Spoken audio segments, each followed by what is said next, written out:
Welcome to Mustang, Nepal, a magical place beyond the Himalayas. In this trip I'm traveling with my good friend Abby from Nepal, and we're traveling from Pokhara all the way up to Upper Mustang.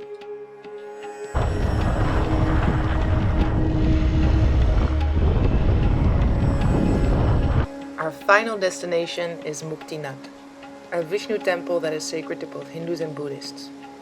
This temple is located at the foot of the Tarangla Pass at an altitude of 3,800 meters. Yeah. After a good breakfast in Pokhara, off we went.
When we were nearly halfway from Pokhara to Jomsom, which is the biggest city in Lower Mustang, we stopped at a tea stall and we met a little girl who introduced us to her dogs and cat as her brothers and sister, and then she sang us the Nepalese alphabet.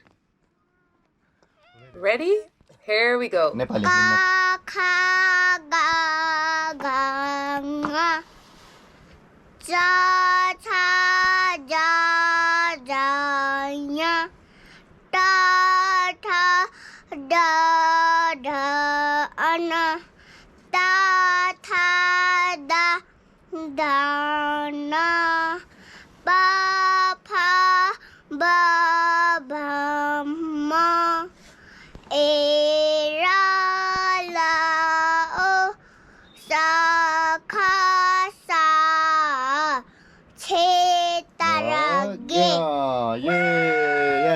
High five.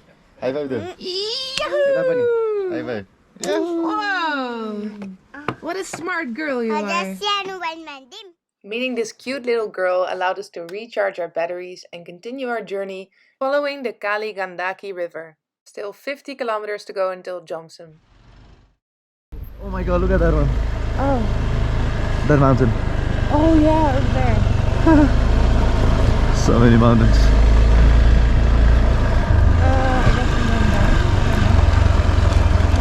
Oh, it's that way. Oh yeah, I see. I see.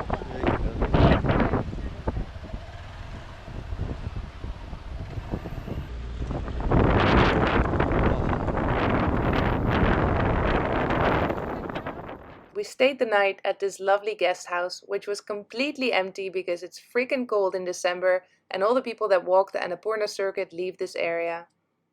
So the guest house owners were happy to receive us. They made fresh tukpa, which is Tibetan soup, Tibetan wine to warm us up, and a big breakfast to get the engine started. After breakfast, we scraped the ice off our bike and made our way to the final destination of our pilgrimage, the Muktinath temple, one of the most sacred places in Lower Mustang.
Muktinath, I think it's called. And we're taking the horses, getting a special ride up to the temple. This temple is a famous place to come to ask for salvation. So yeah, a lot of Indians and Nepalese, other Buddhists and Hindus, they come here. So we've seen many people from Bihar and Uttar Pradesh to come all the way here and drive for days in order to visit this temple. So yeah, me and Abby just had a beautiful bike ride in the mountains, and now we switched our bikes for a real horsepower. So yeah, let's get up the mountain. I do feel a little bit sad for the horses though.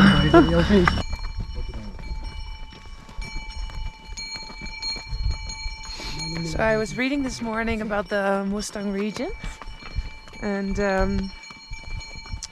before, in I think around 1300s, it used to be a separate kingdom until in around I think 1700s there was another kingdom in Nepal that kind of overtook this monarchy, and they were uniting.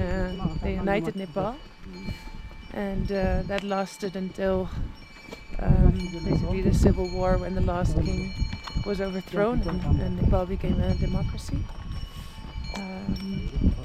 So yeah, this used to be like a separate kingdom, and in the Upper Mustang area, it still is like, it's called the Forbidden Kingdom. So they still have their own religions, their own languages, and the geography is very special. There's loads of temples and caves that are still undiscovered.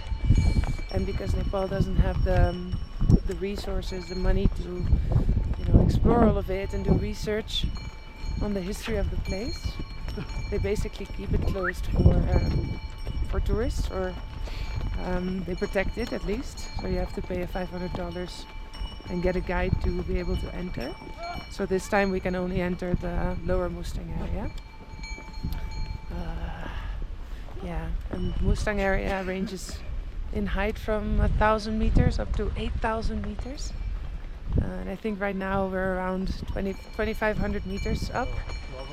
It's pretty cold. We've seen some frozen waterfalls on the way. So yeah, it's pretty chilly. My nose is probably red from the cold. But again, what an experience. It is magic out here.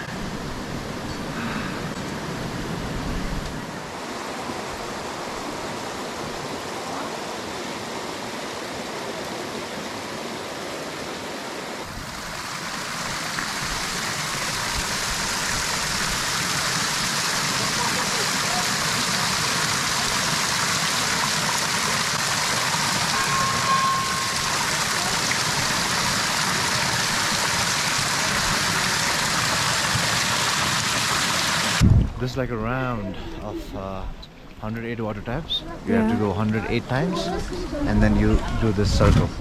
At the end, you do this. Even drop the coin, and then you get the coin, and then they come in. So this is like the freedom. Like after you do that, you get purified, and you get the freedom. You get detached.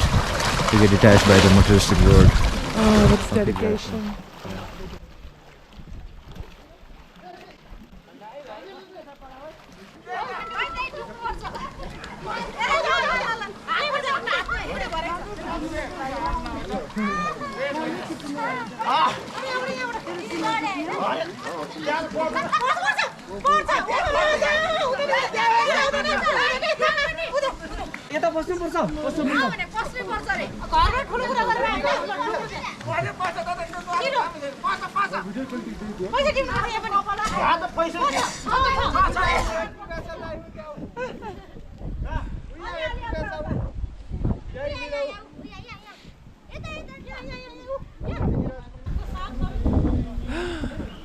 Oh, and again, as a reminder, this water is like freezing.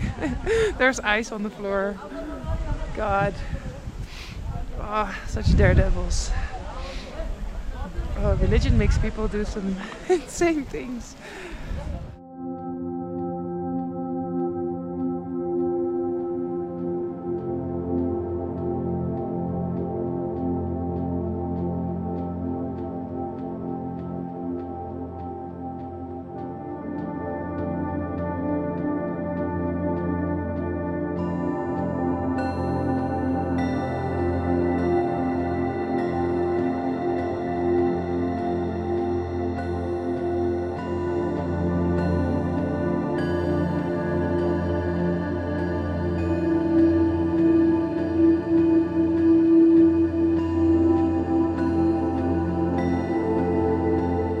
After leaving the temple area, we made a stop at the Bob Marley Hotel. Apparently he paid a visit to this hotel in the 70s. It's also a famous place for people that just finished the Annapurna circuit to leave their country flag and write down their names to celebrate the successful ending of their expedition. We were lucky enough to meet a group of trekkers that just finished the Annapurna circuit in the middle of winter. So after listening to their stories, we made our way to Marfa, the last stop of our own expedition, famous for its Tibetan shops and apple brandy.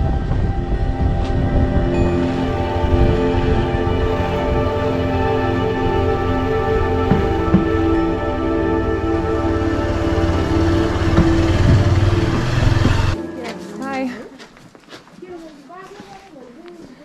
Hey, you're working hard, eh? You're strong.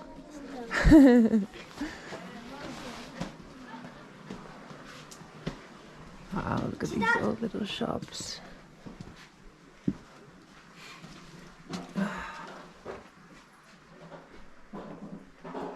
It's a lot of like old Tibetan artifacts that they're selling. Masks, loads of jewelry, singing bowls, a gong. Oh, they even have a guitar. Cool.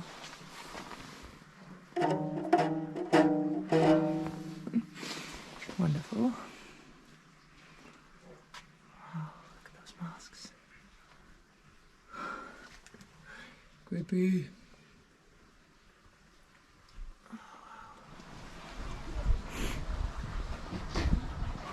Some yak skin over here. It's very hard. I guess it's like a seat or something.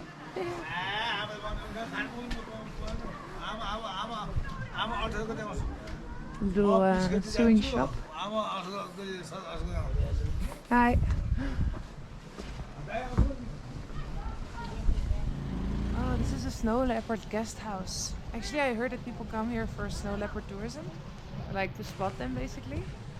So maybe they stay here or something. But yeah, look at this place. Look at the views. Hello. Huh? What did you say? Give me suits. Give me suit? You want a suit? What's your name? My name is Ratspadia. Rafi. Oh, you want a sweet? I have something. It's not very sweet, but it's a type of candy. Yeah, it's here. Thank you. It's very minty. You're welcome.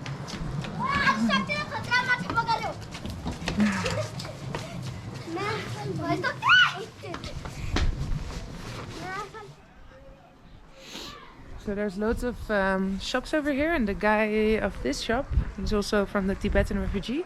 He just told me that there's a small refugee down the road next to the river with 45 houses of Tibetan families, and basically all of them come here in the morning, and they have their shops here to sell like Tibetan artifacts, just like here. So I guess that's how they make a living over here. They don't have citizenship, so they have to maintain themselves. Did you find anything, Abby? Yeah, there's two. I'm just thinking.